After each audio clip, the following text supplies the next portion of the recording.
آج 10 محرم ہے اور یزیدی قوتوں کو کوئی شرم نہیں.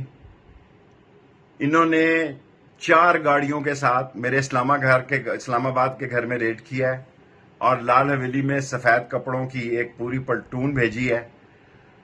اور میں ان کو بتانا چاہتا ہوں کہ میں نے آدھی اپنی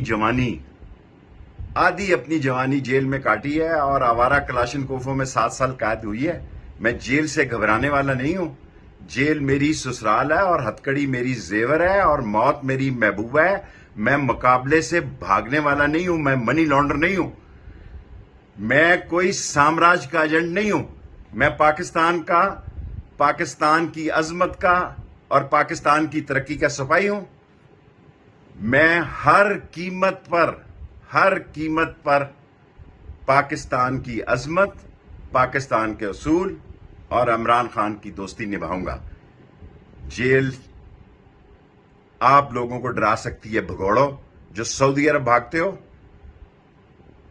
جو لندن بھاگتے ہو، وارنٹ لے آؤ. میں نے اپنا بکسا باندھا ہوا ہے. آ جاؤ اور میں چلتا ہوں. میں نے اپنی پیسٹ، شیونگ کریم، دوائی سب رکھ لی ہے. آ جاؤ. لیکن اگر وارنٹ کے بغیر میرے گھر میں داخل ہوئے تو میں ساری قوم کے سامنے یہ ریکارڈنگ کرانا چاہتا ہوں. اگر بغیر وارنٹ میرے گھر میں داخل ہوئے تو میں اپنی حفاظت کرنے کا قانونی اور آئینی حق رکھتا ہوں.